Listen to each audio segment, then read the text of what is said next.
अरे मिश्री, one sec इसको लाइव पे बेटा ला दो। ये कैमरा भी पीछे का आ रहा ना, तो मुझे फ्रंट का चाहिए।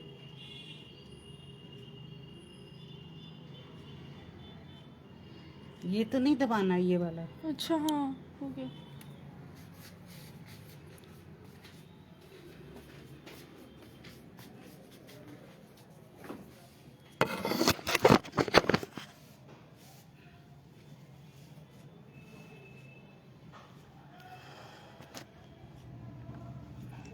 Praise the lord. I hope you can listen to me. आप मुझे सुन सकते हैं कि नहीं? प्लीज कमेंट बॉक्स में लिख के मुझे बताइए कि आप मुझे सुन सकते हैं। यस। तो आप सभी को जय मसीह की, praise the lord, hallelujah and shalom. तो आज की शाम हम फिर से इकट्ठे हुए हैं, इसके लिए मैं प्रभु का बहुत बहुत धन्यवाद करती हूँ कि प्रभु ने मुझे ये सुंदर मौका दिया है कि मैं आप सबके बीच में उपस्थित होकर प्रभु का प्रचार कर सकती हूँ। और मुझे बहुत हर्ष है इस बात का कि प्रभु मुझे इस्तेमाल फिर से कर रहा है। और जबकि मैं बहुत दिनों के लिए आगरा मसीह मंडली पेज पे नहीं आई थी, लेकिन अब मैं ठीक हूँ। मैं आपको उसका रीज़न बाद में बताऊंगी। और अब मैं बिल्कुल भली चंगी हूँ और मैं परमेश्वर का वचन फिर से बांट सकती हूँ। तो आप सबका धन्यवाद जिन्होंने मेरे लिए प्रार्थना करी, मेरी बीमारी के लिए, और मुझे प्रभु ने फिर से बिस्तर से उठा के खड़ा कर दिया है। So praise the lord, hallelujah. तो चलिए हम पहले दुआ करते हैं। I hope you can listen to me. Comment box में प्लीज लिख के डालिएगा। Comments will appear here. वहाँ पर लिख के डालिए that yes you can write और you can listen to me. Okay, so let's go to the prayer. Dear gracious, loving Heavenly Father, I come to Thee, I praise You and thank You, dear Lord, for giving this wonderful time, for giving this wonderful evening. Dear Father, thank You for keeping me in the world of the living, on this earth, where the live people are there. Dear Heavenly Father, thank You so much for Your mercy, for Your grace, and for everything, for Your deep, deep love for us. Thank You, dear Lord. Thank You so much. Today, I commit myself into Thy hands. I come as an empty vessel, dear Father. Father, You fill me. Fill me, dear Lord. Fill me, Holy Spirit. So whatever I speak with the guidance of the Holy Spirit. Rather, Holy Spirit, speak through me, because my heart is the house, the home of the Holy Spirit. Dear Heavenly Father, help all the people to understand, help me to understand, dear Lord, and speak Thy word boldly. And dear Lord, this word may bring so much fruit of the Spirit in all the people, those who are going to listen and those who will listen later on. Bless Shabnam ji, bless Anupam bhai, and those who have given me this opportunity to come to this page. Dear Heavenly Father, thank You so much. Thank You, Jesus. Thank You, Jesus. Thank You, Father. Thank You, Holy Spirit. In Jesus' name, we ask this prayer. Amen. तो अभी तक मुझे comment आया नहीं है कि आप लोग मुझे देख सकते हैं कि नहीं देख सकते हैं। और प्लीज़ मुझे जल्दी बताइए कि आप लोग मुझे देख सकते हैं। कभी कभी इस पे कमेंट आते नहीं हैं, तो I am wondering whether you can see me or not. चलिए हम प्रभु का वचन से पहले गीत गाएंगे। And let me take the book of the songs. Please wait.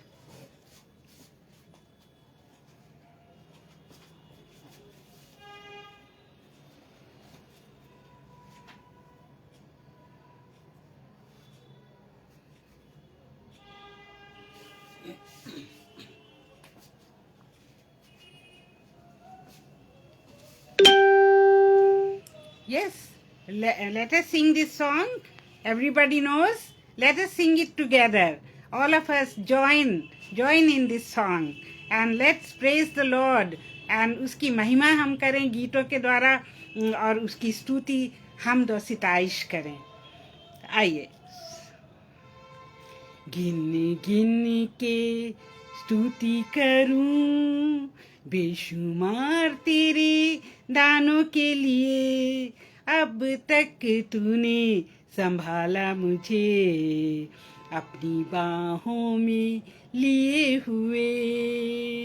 गिन गिन के स्तुति करूं, बेशुमार तेरे दानों के लिए। अब तक तूने संभाला मुझे, अपनी बाहों में लिए हुए। तेरे शत्रु का निशाना तुझ पर होगा ना सफल। तेरे शत्रु का निशाना तुझ पर होगा ना सफल। आँखों की पुतली जैसे वो रखेगा तुझे हर पल। आँखों की पुतली जैसे वो रखेगा तुझे हर पल।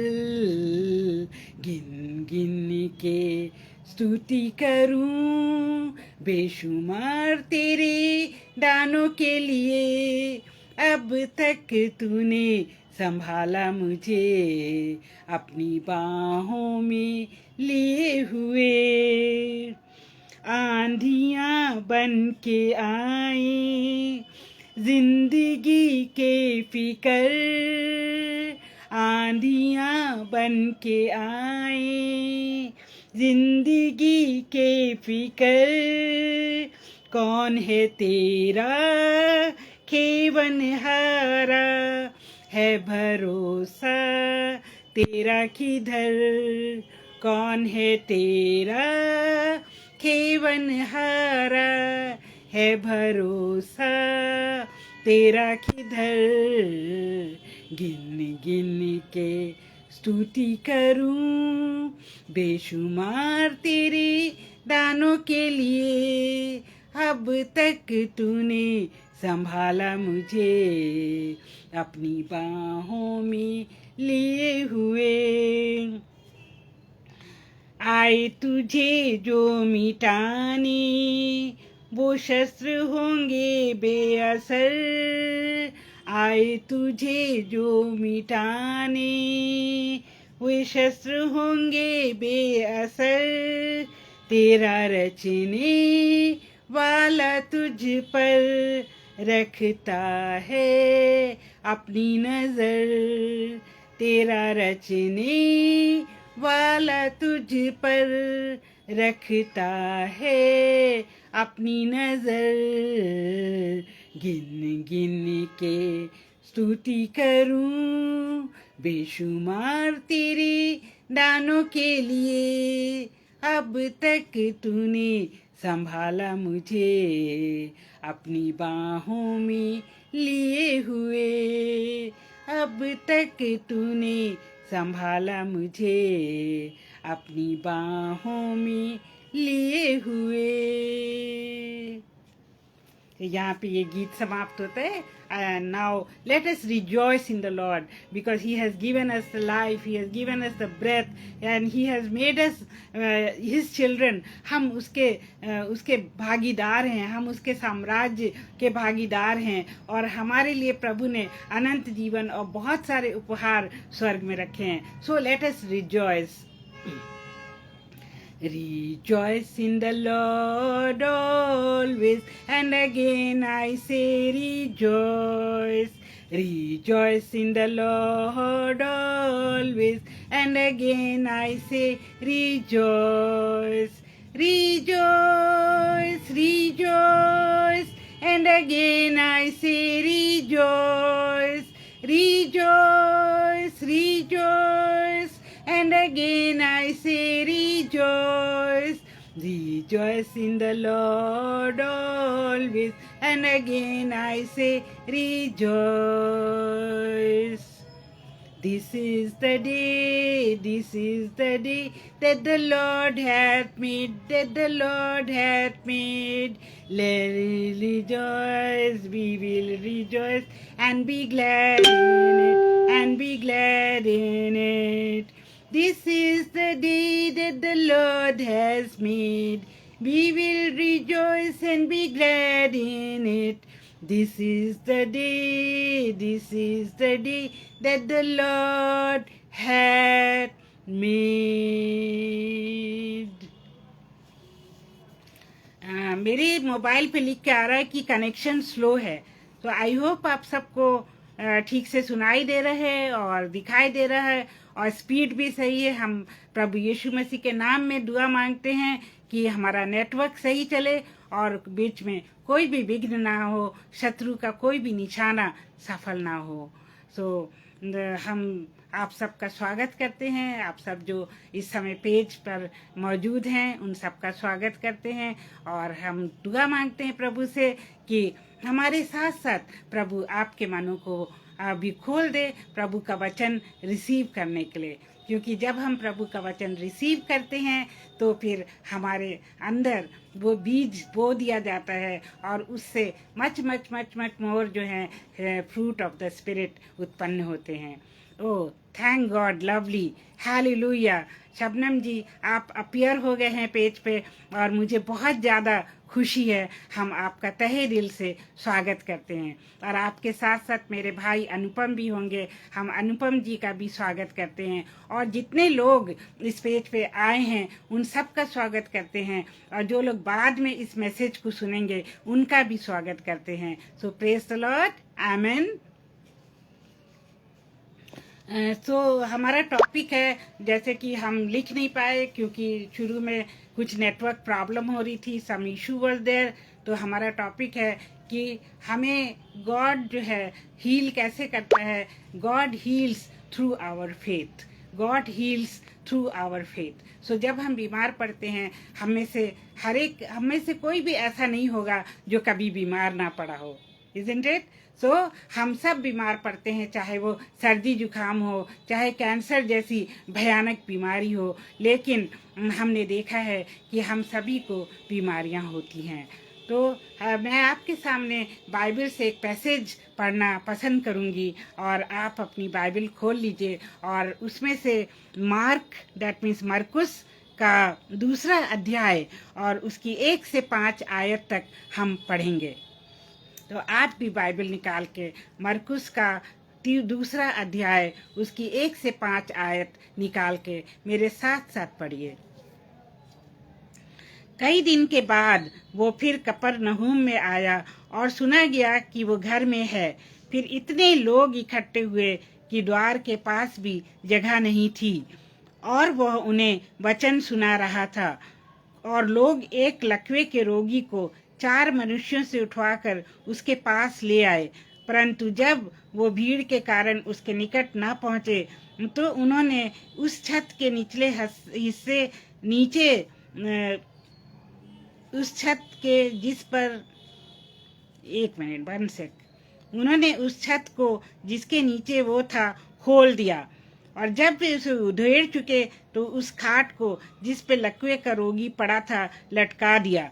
यीशु ने उनका विश्वास देखकर उस लकवे के रोगी से कहा, हे पुत्र तेरे पाप क्षमा हुए, हे पुत्र तेरे पाप क्षमा हुए। तो हम इस पैसेज से क्या सीखते हैं?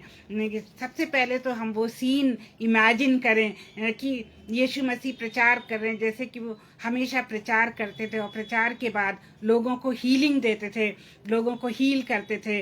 और वो हील ही नहीं करते थे बल्कि वो उनको शारीरिक भोजन भी देते थे। उन्होंने कई बार जो है लोगों को 5000 से भी ज़्यादा लोगों को खाना खिलाया। आप लोग को याद होगा कि उसने 5 रोटी और 2 मछलियों से 5000 से ऊपर लोगों को खाना खिलाया। कई हजार लोग थे, 5000 तो केवल आदमी थे, उनके साथ उनकी पत्नियां, उनके बच्चे भी थे। और यहाँ पर हम देखते हैं कि प्रभु यीशु मसीह प्रचार कर रहे हैं। तो प्रभु यीशु मसीह केवल आत्मिक आवश्यकता को नहीं देखते थे बल्कि वो हमारी फिजिकल और स्पिरिचुअल दोनों नीड्स को देखते थे और इमोशनल नीड्स को भी देखते थे, क्योंकि कभी उन्होंने किसी को बुरा भला नहीं कहा, कभी किसी को डांटा नहीं, कभी उनको किसी पर गुस्सा नहीं आया। और हमारा प्रभु यीशु मसीह ऐसा महान व्यक्ति था। वो परमेश्वर होकर एक ह्यूमन बीइंग के, एक मनुष्य का शरीर लेके इस पृथ्वी पर आए, और उसका मकसद क्या था? अपने लोगों को बचाना, अपने लोगों का उद्धार कराना। बल्कि वो एक के लिए नहीं, सारे जगत के लिए आया। क्योंकि बाइबल यूहन्ना 3:16 में हमें बताती है कि क्या हुआ कि परमेश्वर ने जगत से ऐसा प्रेम किया कि उसने अपना इकलौता पुत्र दे दिया, ताकि जो कोई उस पर विश्वास करे वो नाश ना हो बल्कि अनंत जीवन पाए। Yes mister pastor Peter Samuel, हम आपका स्वागत करते हैं, और आपने चैप्टर डाला आज की इबादत का, उसके लिए भी आपको धन्यवाद देते हैं। तो हमने देखा कि प्रभु यीशु मसीह प्रचार कर रहे हैं, और लोगों की भीड़ जो है वो उस घर में, एक घर में प्रचार कर रहे हैं। लोगों की भीड़ वहाँ पे जमा है, लोग एक दूसरे के पर गिरे जा रहे हैं, और इतनी भीड़ है कि दरवाजे में घुसने की भी जगह नहीं है, दरवाजे के बाहर भी लोग खड़े हुए हैं। और इसी बीच में क्या होता है? एक लकवा का पेशेंट, लकवा मारा हुआ पेशेंट वहाँ पर आता है, जिसको कि हम मेडिकल टर्मिनोलॉजी में पैरालिसिस कहते हैं।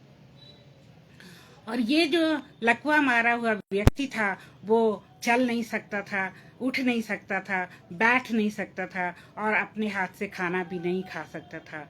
तो आप देखिए कितनी लाचारी की हालत थी उसकी, और उसको प्रभु यीशु मसीह के पास लाया गया। क्योंकि उन लोग ने ज़रूर सुना होगा कि प्रभु यीशु मसीह केवल प्रचार ही नहीं करता बल्कि वो लोगों को चंगाई भी देता है। प्रभु यीशु मसीह ने कितने हजारों लाखों लोगों को चंगा किया, लोगों में से बदरूहें निकाली, और उसने उनको नया जीवन भी दिया, और परमेश्वर के राज्य की वो हमेशा घोषणा करता था। तो ये जो लकवे वाला व्यक्ति था, इसको कुछ लोग खाट पे डाल के लाए। खाट आप सब जानते हैं, यूपी वाले तो समझते होंगे कि उसको चारपाई कहते हैं, और चारपाई पे उसको डाल के लाए, और 4 आदमियों ने उसको उठा रखा था। और यहाँ पे हम देखते हैं कि ये जो दरवाज़ा था वो लोगों से ठसाठस भरा हुआ था, और वो लोग, अब एक आदमी जब उसके अंदर नहीं जा सकता था तो चारपाई कैसे जा सकती थी? अब देखिए उन्होंने क्या किया, वो छत पे चढ़ गए, और छत पे उस समय मेरे भाई पास्टर हैं, पास्टर विनय जोसेफ, तो उन्होंने मुझे बताया, क्योंकि मैं कह रही थी छत में उन्होंने छेद किया तो वो कह रहा मेरी बहन छेद नहीं किया उन्होंने। उन दिनों में खपड़ैल के मकान हुआ करते थे, मतलब छतें जो है खपड़ैल की हुआ करती थी, तो उन्होंने खपड़ैल को हटाया और जगह बनाई, तो वहाँ पर जगह बन गई, और उन्होंने उसके जरिए क्या किया, उस खाट को उस मरीज के साथ यीशु मसीह के सामने नीचे उतार दिया। और यीशु मसीह ने जब देखा कि लकवे का मरीज छत के जरिए उनके सामने लाया गया है, तो वो बहुत ही क्या हुआ, आश्चर्यचकित हुआ, और बहुत अचंभित होने के साथ साथ वो बहुत ज़्यादा खुश भी हुआ, क्योंकि उनका विश्वास इतना ज़्यादा था।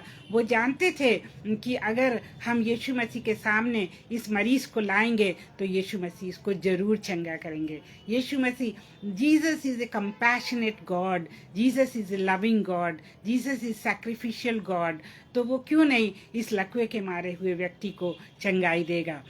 तो जब ये लकवे का मारा हुआ व्यक्ति चंगाई के लिए नीचे आया, तो प्रभु ने कहा कि प्रभु ने उनका विश्वास देखा और वो गदगद हो गया। और उसने क्या कहा, उसने कहा, आप देखिए वर्स 5 में लिखा हुआ है कि यीशु ने उनका विश्वास देखकर उस लकवे के रोगी से कहा, हे पुत्र, तेरे पाप क्षमा हुए। तो यहाँ पर हम देखते हैं कि प्रभु ने उसके पाप का रेफरेंस दिया। तो दैट मीन्स जो हमारे पाप हैं वो हमको बीमारी देते हैं, हमारे पापों के कारण हमारी बीमारी आती है। लेकिन आप लोग सोच रहे होंगे, क्या सभी लोग पापी होते हैं जो बीमार होते हैं? ऐसा नहीं है मेरे प्रियो। जो लोग पापी होते हैं वो तो बीमार होते ही हैं, क्योंकि प्रभु जो है पापियों को उनका कॉन्सिक्वेंसेस, उनका प्रतिफल जरूर देता है, जैसे डेविड को दिया था, जैसे हम लोग के जीवन में भी होता है। लेकिन बीमारी तब भी आती है जब केवल पाप ही नहीं बल्कि प्रभु की महिमा करनी होती है। जैसे आप लाजर की स्टोरी को जानते होंगे, लाजर जो है वो कब्र में चला गया था और चौथे दिन प्रभु यीशु मसीह ने आके उसको ज़िंदा किया। और प्रभु ने जब उसकी बहनें आके प्रभु के चरणों में गिर गई, उन्होंने कहा, हे प्रभु, अगर आप यहाँ होते तो मेरा भाई ना मरता, अगर आप यहाँ होते तो मेरा भाई ना मरता। और उन्होंने क्या किया कि वो रोने लगी, तो प्रभु ने जो कहा कि वो मरा नहीं है बल्कि सो गया है, बल्कि वो जो है वो जी उठेगा। और वो मार्था कहने लगी कि हाँ प्रभु, हमें पता है कि वो कयामत के दिन जो है वो जी उठेगा और रेजरेक्शन उसका होगा। प्रभु ने कहा, नहीं, वो कयामत के दिन नहीं, आज ही जिंदा होगा। और प्रभु ने लाजर को बुलाया, हे लाजर, बाहर आ, लाजर कम आउट। तो वो लाजर बीमार ही नहीं था बल्कि वो मर चुका था। तो प्रभु के अंदर इतनी शक्ति है, इतनी सामर्थ्य है कि वो मुर्दों को जिला सकता है। और प्रभु ने कहा कि जो काम मैं करता हूँ उससे भी बड़े बड़े काम तुम करोगे। और जो आत्मा, जिस आत्मा ने ये प्रभु यीशु मसीह को जिलाया, वही आत्मा हमारे अंदर है। Hallelujah, praise the Lord. तो हमारे अंदर वही आत्मा है और हम भी, प्रभु यीशु मसीह ने कहा कि तुम भी इससे भी बड़े बड़े काम कर सकते हो जो मैंने किए हैं। तो मेरे प्रियो, अपने ऊपर विश्वास रखिए कि प्रभु यीशु मसीह का आत्मा हमारे अंदर है। वचन के अनुसार, ये मैं नहीं कर रही, बल्कि मैं नहीं कहती, बल्कि बाइबल कहती है कि प्रभु यीशु मसीह का आत्मा, पवित्र आत्मा हमारे अंदर है। और जिस आत्मा ने प्रभु यीशु मसीह को तीसरे दिन मुर्दों में से जिंदा कर दिया, वही आत्मा हमारे अंदर है। Praise the Lord, praise the lord, hallelujah. That same आत्मा, प्रभु जो है, यहोवा कभी भी दो तरफी नहीं करता है। वो कभी भी किसी को थोड़ा, किसी को ज़्यादा नहीं समझता है, बल्कि वो सभी को उसने सेम आत्मा दे रखी है।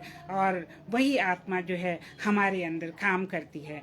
तो उसने अपने चेलों से कहा, तो आई होप यू अंडरस्टूड। सबसे पहले तो उसने कहा, तेरे पाप क्षमा हुए। और जब उसने कहा तेरे पाप क्षमा हुए, तो वो मनुष्य जो था वो तुरंत अपनी खाट से उठा और चला गया। और वो प्रभु की प्रशंसा ही कर रहा होगा कि प्रभु यीशु मसीह ने उसको कैसे चंगाई दे दी। पता नहीं कितने सालों से वो बीमार था, पता नहीं कितने सालों से उसने नौकरी नहीं की होगी, पता नहीं कितने सालों से उसने अपने पत्नी, अपने बच्चों को ठीक से देखा नहीं होगा, उनसे बात नहीं करी होगी। हो सकता है वो डिप्रेशन में पड़ा रहता होगा कि ये मुझे क्या हो गया है, ये तो लाइफ लॉन्ग इलनेस है, अब मैं ठीक नहीं हो सकता हूँ, वो यही सोचता होगा। लेकिन प्रभु यीशु मसीह का रहम देखिए, उसकी करुणा उसके पर पड़ी और उसने उसका विश्वास देखा तो उसको चंगा किया। और उसने कहा, तेरे पाप क्षमा हुए। तो क्या आप विश्वास करते हैं? क्या आप विश्वास करते हैं? अगर आप बीमार हैं मेरे प्रियो, तो क्या विश्वास करते हैं कि प्रभु यीशु मसीह आपको आज भी, अभी चंगा कर सकता है? तो मेरे प्रियो, प्रभु यीशु मसीह पे विश्वास करिए और वो आपको चंगाई देगा। और दूसरा जो हमने देखा, दूसरा पॉइंट, वो ये देखा कि बीमारी हमारे ऊपर आती है प्रभु की महिमा के लिए, प्रभु की महिमा के लिए, जैसे उसने लाजर के जीवन में किया। और साथ में हम ये भी बताना चाहेंगे कि एक अंधा व्यक्ति था जो कि जन्म से ही अंधा था और वो भीख मांगा करता था और उसको वो चिल्लाने लगा, हे प्रभु मुझे बचा, हे प्रभु मुझे बचा। जब यीशु मसीह उधर चल रहे थे और बड़ी भीड़ उसके पीछे चल रही थी और बड़ा शोर हो रहा था जैसे बारात जा रही हो। और इस तरह से वो जो था, ये अंधा जो था, वो सोच रहा था मेरी धीमी आवाज़ तो कोई सुन नहीं पाएगा, यीशु मसीह सुन नहीं पाएगा। तो वो ज़ोर ज़ोर से चिल्लाने लगा, हे प्रभु मुझे बचा, हे दाऊद की संतान मुझे बचा। और प्रभु यीशु मसीह ने उसकी आवाज़ सुन ली, क्योंकि वो तो अंतर्यामी है और वो जो है अपने लोगों की आवाज़ को सुनता है। जब हम गिड़गिड़ाते हैं, जब हम दुहाई देते हैं, तो प्रभु यीशु मसीह हमारी आवाज़ को सुनता है, परमेश्वर हमारी आवाज़ को सुनता है। और उसने अपने चेलों से कहा, जाओ और उस व्यक्ति को मेरे पास लेकर आओ। और प्रभु ने उसकी आंखें खोल दी और वो कितना खुश हुआ। और वो जो जन्म से अंधा था, ये नहीं मेरे प्रियो कि बीमारी जो हमारे पास हमारे जीवन में आती है वो उसी को चंगा कर सकता है, बल्कि प्रभु यीशु मसीह कंजेनिटल प्रॉब्लम्स को जो हमारे जीवन में जन्म से होती हैं, जो कि हेरिडिटरी होती हैं, जैसे कि डायबिटीज़ है, अंधापन है, बहरापन है, हृदय में छेद होना है, और भी कई बीमारियां। मैं मेडिकल लाइन में हूँ, इसलिए मैं हज़ारों बीमारियां आपको बता सकती हूँ, पर इस समय टाइम की कमी है और इस समय हम वो वाला जिक्र करने नहीं आए, बल्कि प्रभु की आराधना करने आए हैं और प्रभु का ही सुसमाचार करने और उसकी बड़ाई करने के लिए आए हैं। तो मेरे प्रियो, बहुत सारी बीमारियां जो हैं वो जन्म से ही होती हैं, जो हमको अपने पेरेंट्स से, अपने दादा परदादा से मिलती हैं। वो बीमारियां भी हम सोचते हैं कि प्रभु ठीक नहीं कर सकता है, लेकिन प्रभु के अंदर इतनी सामर्थ है, क्योंकि उसने हमको जन्म से पहले देखा है। उसने हमारे नाम को हमारे जन्म से पहले ही, हमारे अपनी माता के गर्भ में आने से पहले ही रख दिया है। उसको पता था कि हमारा क्या नाम होगा, और उसने हमारा नाम तभी से नियुक्त कर दिया था, और साथ में उसने ये भी नियुक्त कर दिया था कि हम क्या बनेंगे। और उसने हमें वो रिस्पॉन्सिबिलिटी हमारे पर उसी समय डाल दी थी। हमारे जो अनफॉर्म्ड शरीर को, जो पूरी तरह बना भी नहीं था, उसने माता के गर्भ में देखा है, और उसकी आंखों के सामने हम जो हैं बने हैं। तो कितना महान है हमारा प्रभु कि उसने हमको जन्म से पहले से ही जाना है, और उसने हमको अपनी हथेली पे रचा हुआ है, अपनी हथेली पे गोद दिया है, और हमारी शक्ल उसके, हमारी शहरपना उसके सामने हर समय रहती है। हम उसकी आंखों की पुतली हैं। क्या प्रभु चाहता है कि हम बीमार पड़ें? जब प्रभु हमसे इतना अधिक प्यार करता है तो वो क्या चाहेगा कि हम बीमार पड़ें? नहीं मेरे प्रियो, वो कभी नहीं चाहता कि हम बीमार पड़ें। पर ये जो लकवे के मारे व्यक्ति के अनुसार हो सकता है हमने बहुत सारे पाप किए हों। हम बचपन से जो पाप करते आए हैं, हम झूठ बोलते हैं, हम लोगों की निंदा करते हैं, और कभी कभी तो हम व्यभिचार करते हैं, और कभी कभी हम अपने माता पिता का अनादर करते हैं, मूर्तियों की पूजा करते हैं। जब मैं छोटी थी तो मुझे मेरे फ्रेंड्स जो हैं मंदिर में ले गए, और उन्होंने कहा कि ये हमारे भगवान हैं, राम, सीता और कृष्णा, ये सब हमारे भगवान हैं। पर मुझे तब तक संडे स्कूल की नॉलेज से इतना पता था कि हमें मूर्तियों के सामने कभी झुकना नहीं है और कभी मूर्ति पूजा नहीं करनी है। तो थैंक गॉड मैंने कभी मूर्ति पूजा तो नहीं करी, पर हाँ, मैं मंदिर के अंदर गई।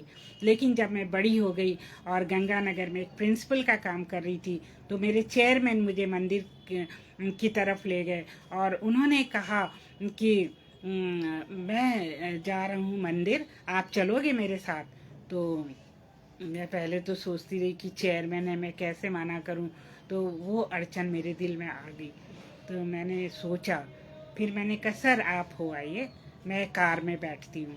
तो उन्होंने कहा अच्छा मुझे पता है आप मसीही लोग, नहीं मसीही नहीं, आप क्रिश्चियन लोग मंदिर के अंदर नहीं जाते हो। मतलब वो काफ़ी बुजुर्ग थे, मैं भी काफ़ी बड़ी हूँ, पर मुझसे भी बड़े थे वो।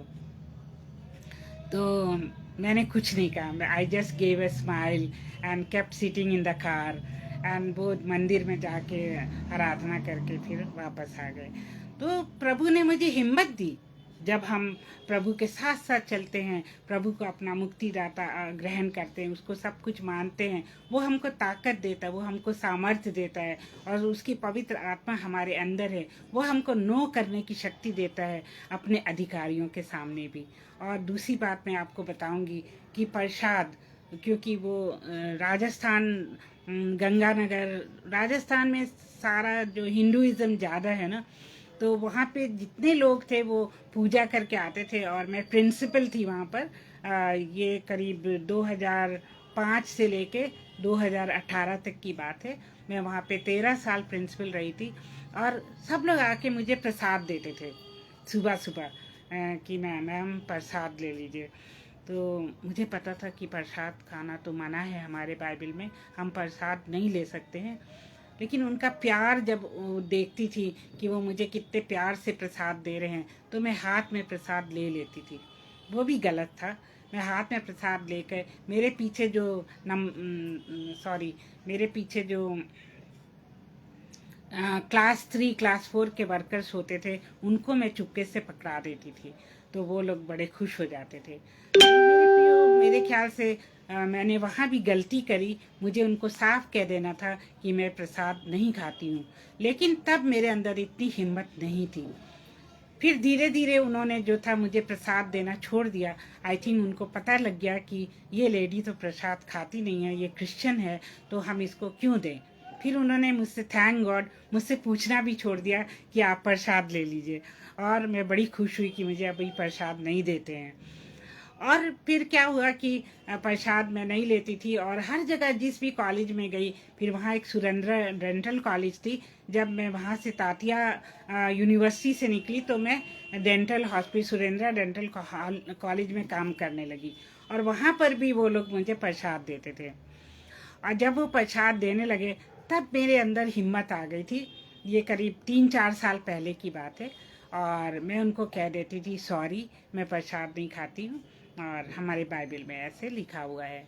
तो वो कहते थे हाँ मैडम, और आप क्रिसमस पे जो हमें केक देते हो प्रसाद, वो भी तो प्रसाद होता है, हम तो बड़ी खुशी खुशी खा लेते हैं।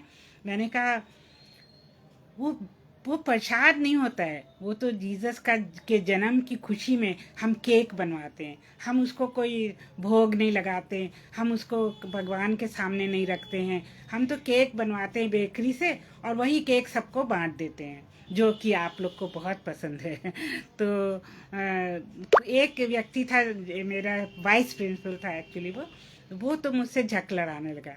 कहता नहीं नहीं, वो तो प्रसाद है, आप तो हमारा प्रसाद नहीं खाते हैं और हमको अपना प्रसाद बांटते हैं। मैंने सोचा कि आर्ग्यूमेंट करने से तो कोई फ़ायदा नहीं है, यहाँ चुप रहो तो ज़्यादा अच्छा है। तो मैं चुप हो गई, और उन लोगों ने केक खा लिया।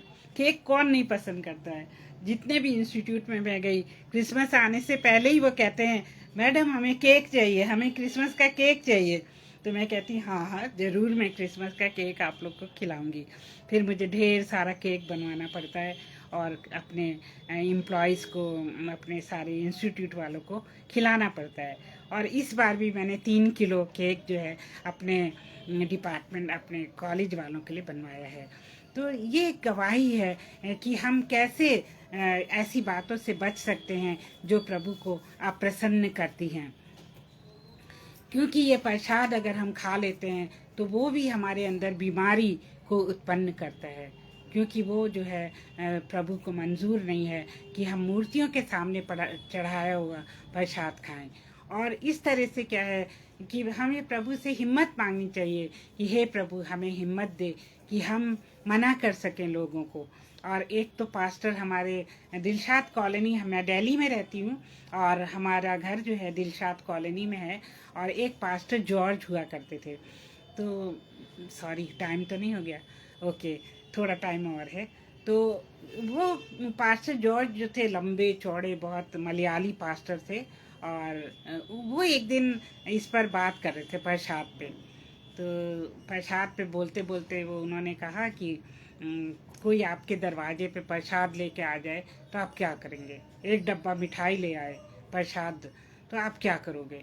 तो सब चुप थे, क्या करें, लेंगे कि ना लेंगे, किसी की समझ में नहीं आ रहा था। और वो बहुत बड़े पास्टर थे, तो हम सबको डर लग रहा था कि हम सब क्या कहें उनको। तो उन्होंने कहा कि आप उनको बोलिए कि हम जो है बस प्रसाद नहीं खाते हैं, हमारी बाइबल में प्रसाद खाना मना है। और अगर कोई ऑब्जेक्शन करता है तो आप कहिए अगर हम आपको बकरे की टांग भेजेंगे तो क्या आप खाएंगे। आप वेजिटेरियन हैं और आपको बकरे की टांग हम प्रसाद समझ के भेज दें तो क्या आप खाएंगे। मैंने कहा बाप रे, इतना बड़ा सेंटेंस तो बोलना मुश्किल है, और जिसको भी हम बोलेंगे ये सेंटेंस वो तो गुस्सा हो जाएगा, बहुत नाराज़ हो जाएगा, और हो सकता है कि वो हमें अपनी पड़ोसियों की लिस्ट से ही निकाल देगा और हमसे कभी बात भी नहीं करेगा। हमने ऐसे सोचा, लेकिन वो पास्टर बहुत हिम्मत वाले थे, और बहुत ही क्या कहना चाहिए बहादुर थे, और बेबाक वो बोल देते थे, किसी से वो डरते नहीं थे। तो वो वाली हिम्मत हमारे अंदर आनी चाहिए। हालेलुया। तो आपके अंदर क्या वो हिम्मत है या नहीं है। और कभी कभी हमको परमेश्वर जो है कोई सबक सिखाना चाहते हैं। ये जो है बीमारी परमेश्वर की तरफ से कभी नहीं आती मेरे प्रियो। इस उसमें कभी मत रहिए धोखे में कि परमेश्वर हमको बीमारी देता है। परमेश्वर हमको बीमारी नहीं देता है, लेकिन शैतान हमको बीमारी दे सकता है। शैतान लूसीफर जो है वो परमेश्वर का दुश्मन है और साथ में वो हमारा भी दुश्मन है। वो किसी भी तरह से क्या करता है कि हमें गिराना चाहता है, हमें किसी भी चीज़ किसी पाप में डालना चाहता है ताकि हम गिर जाएं और अपने आप को दोषी ठहराएं। और अपने आप को एक बार इंसान जब दोषी ठहराता है तो let me tell you my dear that वो इंसान बीमार पड़ जाता है।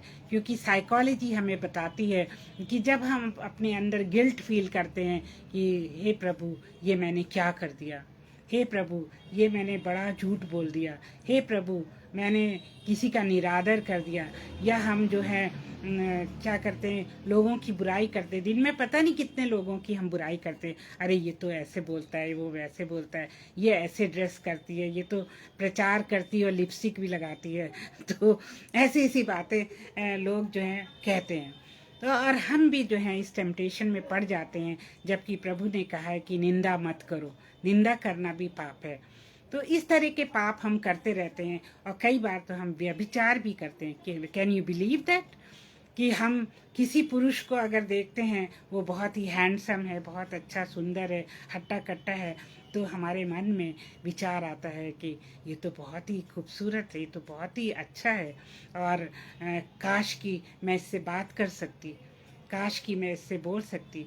उसी तरह से मैन के पुरुष के मन में किसी लेडी को देख के विचार आता है। और कुछ पुरुष लोग तो पूरा जो है उसको इमेजिनेशन में उसके साथ सब कुछ कर लेते हैं। और इस तरह से क्या होता है कि वो पाप होता है। क्योंकि प्रभु यीशु मसीह ने कहा कि पुराने नियम में तो लिखा है कि अगर तुमने किसी स्त्री के साथ व्यभिचार किया या किसी पुरुष के साथ व्यभिचार किया तो वो क्या है, 10 आज्ञाओं में से एक बहुत बड़ा पाप है। और प्रभु यीशु मसीह ने कहा कि लेकिन नए नियम जो नई व्यवस्था के अनुसार अगर तुमने किसी भी लेडी को व्यभिचार की नज़रों से देख लिया और अपने मन में उसके बारे में बुरा सोच लिया तो तुमने व्यभिचार कर दिया है। तो इस तरह से हम देखते हैं कि कितनी खरी टीचिंग है। प्रभु यीशु मसीह व्यवस्था को मिटाने के लिए नहीं आया, लेकिन व्यवस्था को पूरा करने के लिए आया था। और हम देखते हैं कि प्रभु यीशु मसीह के बारे में तो पूरी बाइबल ही लिखी हुई है। उत्पत्ति नंबर 1 चैप्टर से ही प्रभु यीशु मसीह का जिक्र है। वो कैसे? क्योंकि जब परमेश्वर ने देखा कि दुनिया सूनी है और दुनिया में कोई भी कीड़े मकोड़े पक्षी पशु और व्यक्ति नहीं है, और जब उसने सब कुछ बना लिया और छठे दिन जब मनुष्य को बनाने की बारी आई तो उसने कहा let us make man in our own image. तो उसने, इसका मतलब है प्रभु अकेला नहीं था, परमेश्वर अकेला नहीं था, बल्कि उसके साथ और भी थे।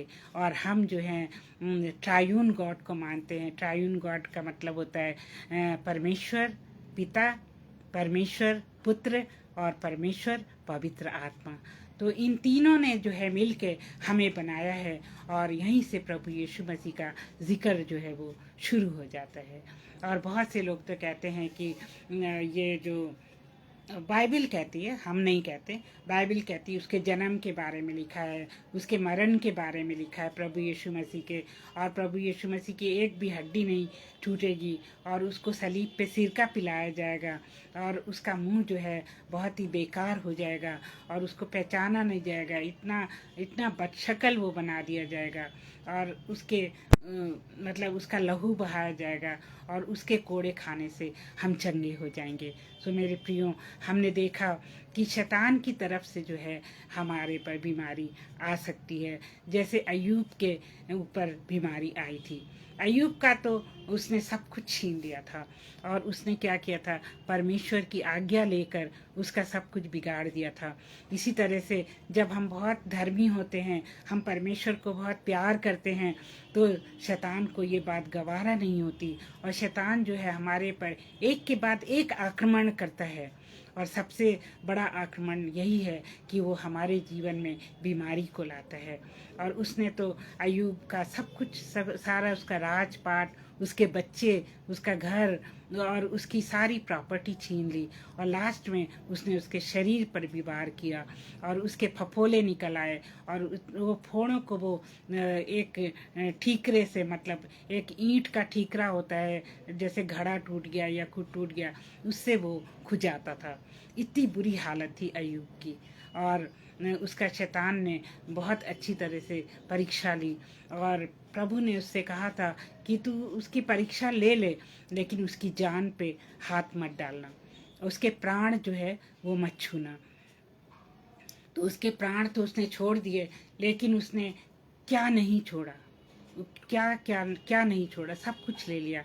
यहाँ तक कि उसकी बीवी ने कहा कि तू परमेश्वर को क्या है, अभिशाप दे और मर जा, इस तरह उसने कहा। तो हम भी कभी कभी जब बीमार होते हैं तो हम सोचते हैं प्रभु हमारी क्यों नहीं सुन रहा है। और अभी रिसेंटली जब मैं बीमार थी 3 महीनों के लिए, तो मैं भी यही सोचती थी कि हे प्रभु, मैं तो तुझसे इतना प्यार करती हूँ और तू भी मुझे इतना प्यार करता है, और मैं एक विश्वासी हूँ, और मेरे लिए कितने लोग प्रार्थना करते हैं, कितने लोग प्रार्थना कर रहे हैं। शबनम जी स्पेशली और अनुपम भाई, मुझे पता है, प्रार्थना कर रहे थे। और आगरा मसीह मंडली पे एक और लेडी हैं, रीटा शर्मा, वो मेरे लिए प्रार्थना कर रही थी।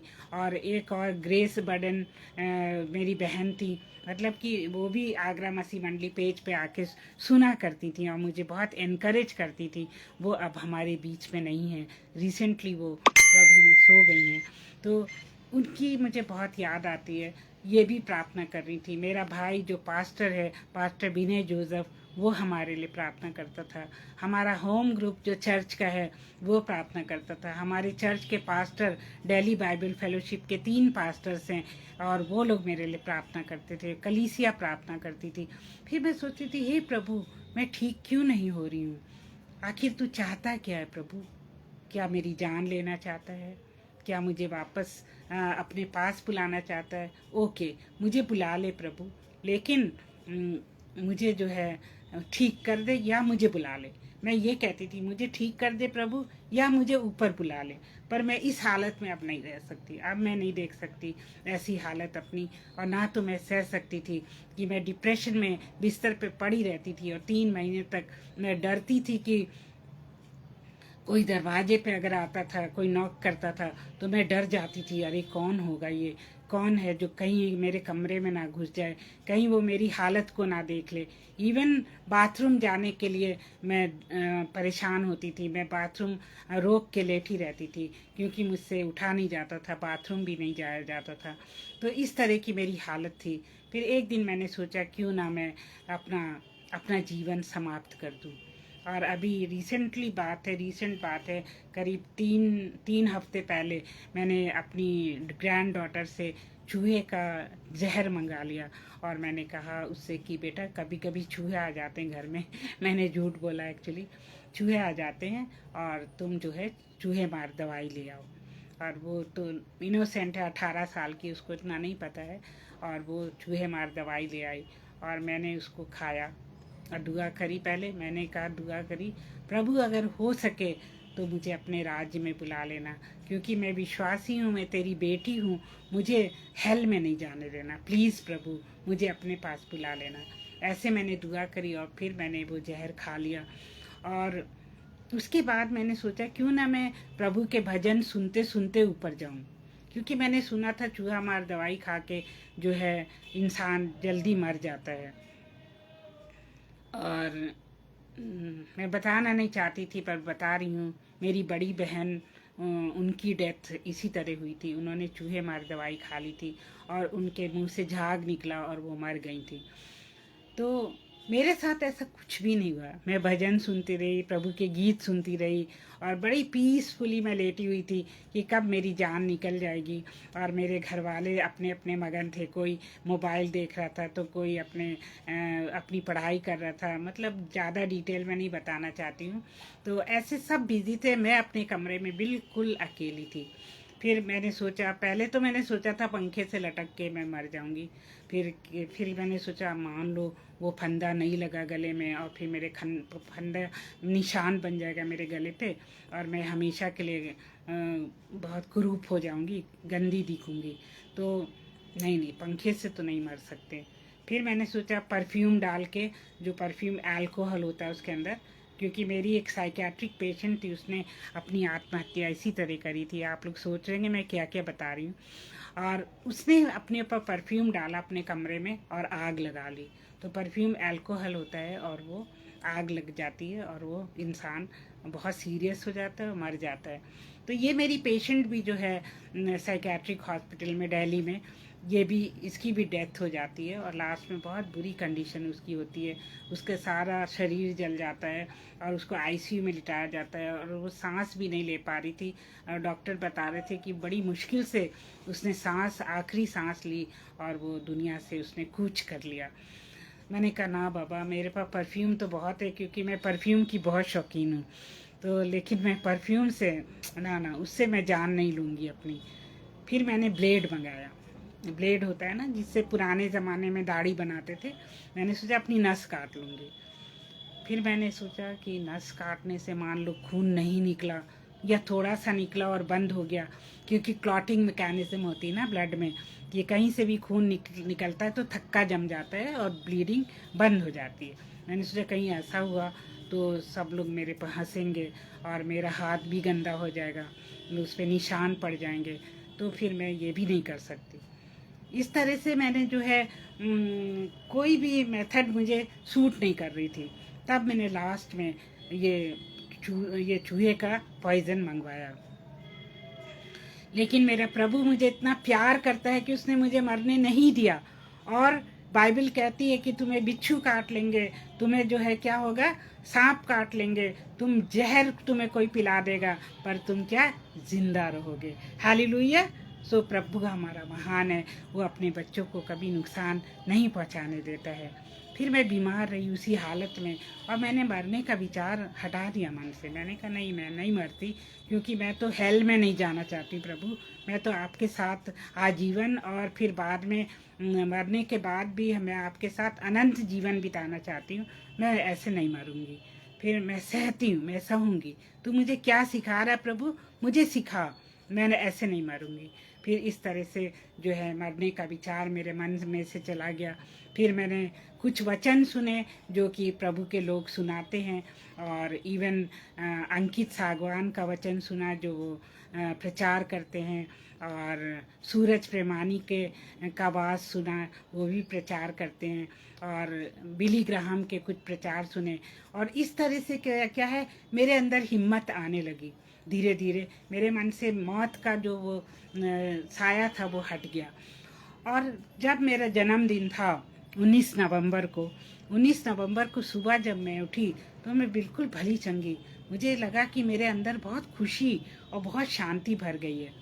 और मेरे जन्मदिन का तोहफा देखिए प्रभु ने मुझे दिया कि उसने मुझे चंगाई दे दी। तो मेरे प्रियो, मैं आपको ज़्यादा डिटेल में नहीं बता सकती हूँ, क्योंकि टाइम को भी देखना है। तो हमने देखा कि जो बीमारी है वो कैसे आती है, और प्रभु की महिमा के लिए वो बीमारी जो है हमारे पापों के कारण होती है, प्रभु की महिमा के लिए होती है, और शैतान के प्रकोप के कारण ये बीमारी होती है। तो मेरे प्रियो, हमें माफ़ी मांगना चाहिए। हर रोज़ हम पाप करते हैं, कुछ ना कुछ झूठ बोलते हैं, निंदा करते हैं, या मन में जेलसी करते हैं, किसी की बुराई करते हैं। तो हमें हर रोज़ प्रभु के चरणों में आना है और माफ़ी मांगनी है, और तब सोने के लिए जाना है। हमें प्रभु से ही माफ़ी नहीं मांगनी, अपने अगल बगल के लोग से भी माफ़ी मांगनी, अपने पति से, अपनी पत्नी से, अपने बच्चों से। अगर हमने उनके विरुद्ध कोई पाप किया है तो हमें उनसे भी माफ़ी मांगनी है, और फिर चैन की नींद हमें सोना है। प्रभु अपने बच्चों को बहुत चैन की नींद देता है। तो मेरे प्रियो, ये बात आप याद रखिएगा। और आई थिंक समय हो गया है, 10 बजने वाले हैं। तो मैं यहीं पे इसको अंत करना चाहूँगी। और जब नेक्स्ट प्रचार में आऊँगी तो मैं धीरे धीरे अपनी टेस्टिमनी भी जोड़ के आप सबको बताती रहूँगी। तो सुनने के लिए बहुत बहुत शुक्रिया, मेरे साथ बने रहने के लिए बहुत बहुत शुक्रिया। शबनम जी, आपको प्रभु आशीष दे। अनुपम जी, आपको भी प्रभु बहुत आशीष दे। और पास्टर पीटर, आपको प्रभु बहुत बहुत आशीष दे। और गजेंद्र जी, आप भी इस पेज पर हैं, आपको भी परमेश्वर बहुत आशीष दे। आइए हम छोटी सी प्रार्थना करें। हे प्यारे पिता परमेश्वर, हम आपके पास आते हैं, हम आपको धन्यवाद देते हैं प्रभु जी कि आपने मुझे एक खाली बर्तन समझ के अपने आत्मा से भर दिया और आपकी आत्मा ने बातचीत करी। और मुझे उम्मीद है कि सारे सुनने वालों को भी ये वचन समझ में आया और उन्होंने भी प्रभु की महिमा करी। और जो बाद में सुनेंगे उनको भी प्रभु आशीषें दीजिए। और प्रभु जी, हम प्रार्थना करते हैं उन सब लोगों के लिए जो बीमार हैं, उनके साथ होइए प्रभु जी। उनके जो भी पाप हैं उनको क्षमा कीजिए, वो खुद भी अपने पापों की क्षमा मांगे। और प्रभु जी, अगर कोई परीक्षा है उनकी तो उनको हिम्मत दीजिए और उनके बीमारी के बिस्तर को पलट दीजिए प्रभु जी। और जैसे ये मेरा स्कूल था, जब मैं 3 महीने अभी बीमार थी और 3 महीने मार्च अप्रैल मई में बीमार थी, वो भी मेरा स्कूल था प्रभु जी। आप मुझे सिखा रहे थे कि आप मुझे इस्तेमाल करना चाहते हैं और आप मेरे मुख से अपनी बड़ाई और अपना प्रचार करवाना चाहते हैं प्रभु जी। इस शिक्षा के लिए मैं आपको बहुत धन्यवाद देती हूँ, जबकि ये बहुत पेनफुल थी। पर प्रभु के लोग जब तक परसिक्यूशन के थ्रू नहीं गुजरते हैं, जब तक उनके पर दुख नहीं पहुँचता है, तब तक वो आपके वचन को ठीक से पकड़ नहीं पाते हैं और आपके वचन की बड़ाई नहीं कर सकते हैं, ना तो आपका प्रचार कर सकते हैं। तो जो भी हुआ प्रभु जी, आपने अच्छा ही किया और सारी बातें मिलकर हमारी भलाई ही को पैदा करती हैं, जो लोग प्रभु से प्रेम करते हैं। प्रभु जी, आप सबको चंगाई दीजिए। किसी को आर्थिक समस्या है तो उसकी आर्थिक समस्या को दूर करिए। किसी को और कोई प्रॉब्लम है तो dear heavenly father, solve that problem also, and we believe that you have heard my prayer। and एक बार फिर से हम ब्रदर अनुपम और शबनम जी के लिए आपसे प्रार्थना करते हैं कि उनको ढेरों बरकतों से मालामाल करिए।